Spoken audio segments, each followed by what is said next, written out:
오늘도 믿음과 소망 가운데 우리 주님을 찾습니다. 하나님께서 우리에게 주신 기도의 능력을 가지고 주님 앞에 다시 한번 섭니다.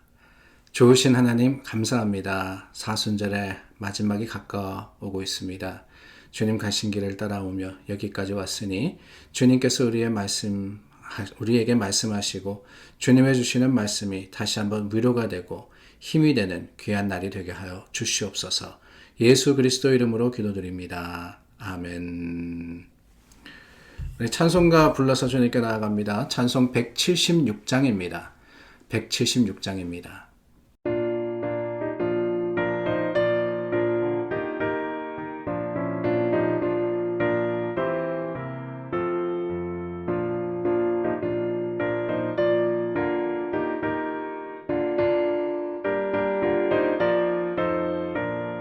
주 어느 때 다시 오실는지 아는 이가 없으니 등 밝히고 너는 깨어있어 주를 반겨 맞으라. 주 안에서 우리 몸과 마음이 깨끗하게 되어서 주 예수님 다시 오실 때에 모두 기쁨으로 맞으라. 주 오늘에 다시 오신다면 부끄러움 없을까? 살아였다 주님 칭찬하며 우리 맞아 주실까? 주 안에서 우리 몸과 마음이 깨끗하게 되어서 주 예수님 다시 오실 때에 모두 기쁨으로 맞으라.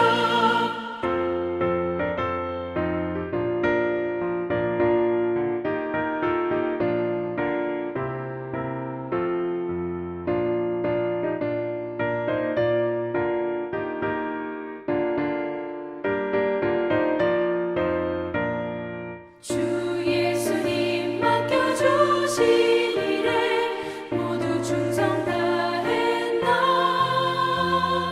내 맘속에 확신 넘칠 때에 영원한 식 얻겠네. 주 안에서 우리 몸과 마음이 깨끗하게 되어서 주 예수님 다시 오실 때에 모두 기쁨으로 맞으라. 주 예수님 언제 오실는지 밤밤에나 낮에나 늘 깨어서 주님 받는 성도 주의 영광 보겠네. 주 안에서 우리 몸과 마음이 깨끗하게 되어서 주 예수님 다시 오실 때에 모두 기쁨으로 맞으라.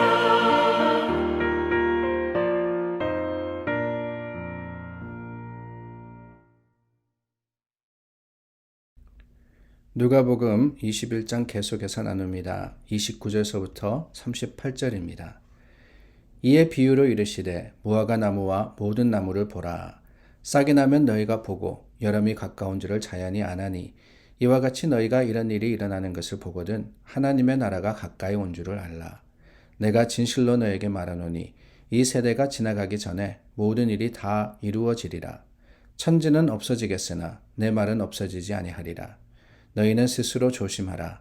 그렇지 않으면 방탕함과 술취함과 생활의 염려로 마음이 둔하여지고 뜻밖의 그날이 덕과 같이 너에게 임하리라.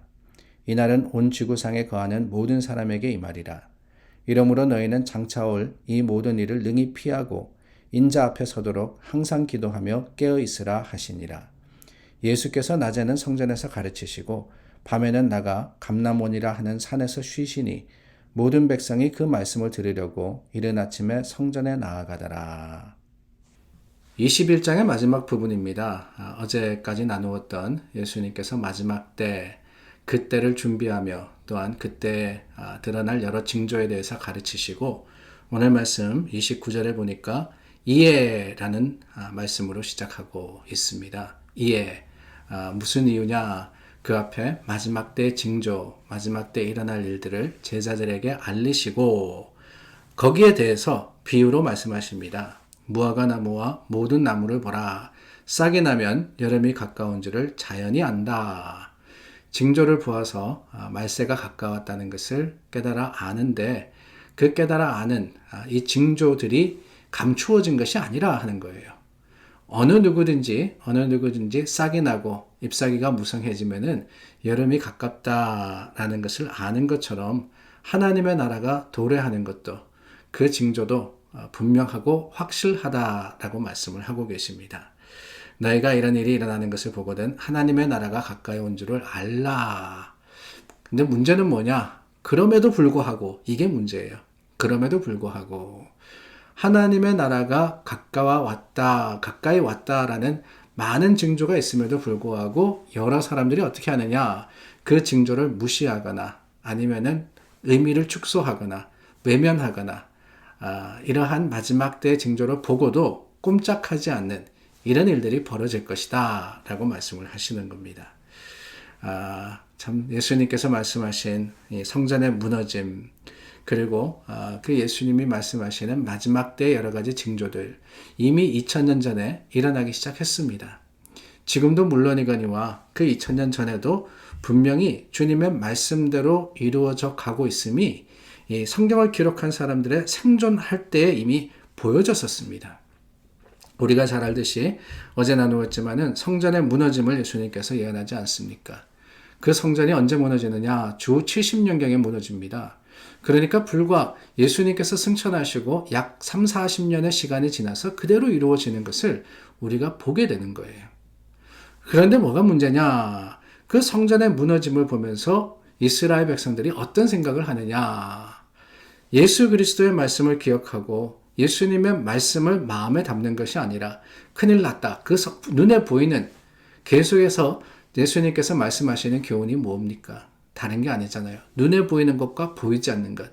그 보이지 않는 것의 의미를 기억해야 함에도 불구하고 사람들은 보이는 것에 집중해서 보이는 것을 더 중요하게 여기는 것. 이게 문제라는 것을 우리가 알듯이 오늘 말씀도 그렇습니다. 주님의 때가 가까우면은 그 주님의 때가 가까웠다 하는 것을 깨달아 알아야 되는데 그렇지 못하는 사람들의 미련함으로 인해서 아무리 징조가 보인다 할지라도 아무리 그것이 드러난다 할지라도 깨닫지 못하는 어리석음으로 멸망의 길을 가는 것. 이것이 문제인 겁니다. 성전이 무너지냐 마냐 중요한 게 아니에요. 사실은 그 속에 담겨져 있는 진실한 의미, 그 성전의 무너짐의 의미가 뭐냐? 그것은 다름이 아닙니다. 하나님의 모든 말씀의 완성을 향해서 우리가 가고 있다라는 것을 깨닫는 것이 성전의 그 참 패망과 그리고 그 이후에 벌어지는 지금까지도 일어나고 있는 여러 세상의 징조들인 것을 우리는 기억해야 하는 것이죠. 그렇지 않으면 어떤 일이 벌어집니까? 34절입니다. 너희는 스스로 조심하라. 이 조심하라는 것은요, 그냥 두려워서 떠는 걸 이야기하는 게 아니에요. 스스로를 살펴서 경계하는 것을 이야기합니다. 그렇지 않으면 방탕함과 술 취함과 생활의 염려로 마음이 둔하여지고 그날이 덕과 같이 너에게 임하리라. 그렇습니다. 우리는요, 참 미련한 존재입니다. 잠깐 눈에 보이는 그때에는 다들 깨어서 있습니다. 근데 시간이 지나면은요, 느슨해지게 되어 있어요. 시간이 지나면은 나태해지게 되어 있습니다. 마지막에 징조를 보는 사람들도 그렇습니다. 아마 모르기는 몰라도 이 주 70년경에 성전이 무너지는 것을 보면서 수많은 사람들, 그리스도인이든 아니면 예수님의 이야기를 들었던 사람이거든, 이든 다, 이 예언이 이루어졌구나 라고 생각을 했을 거예요. 그런데 문제가 뭐냐? 그 이후에 그렇다면은 하나님의 말씀을 아는 사람들이 예수님의 말씀을 듣고 전하고 그리고 그 말씀을 배웠던 사람들이 계속해서 깨어있는 마음으로서 주님의 때를 기다리느냐? 그게 아니더라는 거죠. 방탕함과 술 취함과 생활의 염려로 마음이 둔하여져서 오늘 우리는 어떻습니까? 우리는 마음이 참 날카로워서 하나님의 때를 기다리는 깨어있는 자들입니까? 아니면 마음이 둔하여진 자들입니까? 방탕함과 술 취함과 염려라 그러니까 적어도 나는 그런 것들을 안 하니까 괜찮다 내가 생각하실는지 모르겠습니다. 아닙니다, 여러분. 여기서 말씀하시는 이 예들은 굳이 이것만을 이야기하는 것은 아닙니다. 마지막 때 주님의 말씀으로서 항상 깨어있는 자가 되지 못할 때 우리는 결국 마음이 둔한 자로서 그날을 알지도 그날을 준비하지도 못하는 미련한 사람들이 되어버리는 거예요. 그렇습니다, 여러분. 여러분들은 어떻습니까? 오늘 주님 주신 말씀 앞에서 다시 한번 경계함으로써 하나님의 때를 참아 기다리는 자들입니까? 아니면은 주님 안에서 참으로 잠들어 있는, 누워 있는, 그래서 일어나 바라보라 라고 말씀하시지 않았습니까? 일어나야만 하는 사람들입니까? 오늘 저와 여러분들에게 주신 말씀 가운데 이 36절 말씀, 항상 기도하며 깨어있으라. 항상 기도하며 깨어있으라. 이 말씀이 예수님의 마지막 가르치심입니다. 이 말씀 지나서 이제는 예수님의 마지막 십자가의 사건들이 기록이 되어 있지 거기에 예수님의 교훈이 담겨져 있지는 않아요. 누가복음이 기록한 항상 기도하여 깨어있으라.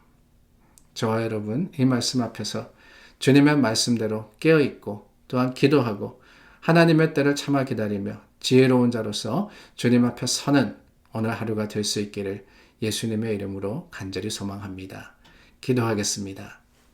참 좋으신 하나님 감사합니다. 오늘 주님 안에 깨어있기를 원합니다. 하나님의 거룩하심과 그 말씀이 경계하시는 대로 주님 마지막 때가 이를수록 보이는 징조를 통해서 더욱더 열심히 기도하고 하나님의 시간을 참아 기다릴 수 있는 지혜로운 자들이 되게 하여 주시고 그럼으로써 부끄러움이 없이 주님의 오심을 맞이하는 우리 모두가 되기를 간절히 소망할 때 예수 그리스도 이름으로 기도드립니다. 아멘.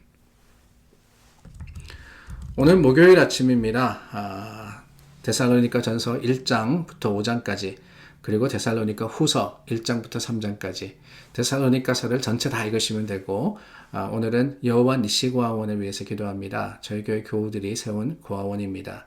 그리고 지역사회 이웃교회들을 위해서도 우리 교회도 힘들지만은 더 힘든 교회들이 많이 있습니다. 그 교회들을 위해서 중보하여서 기도해 주시기를 부탁드립니다. 우리 함께 기도하겠습니다.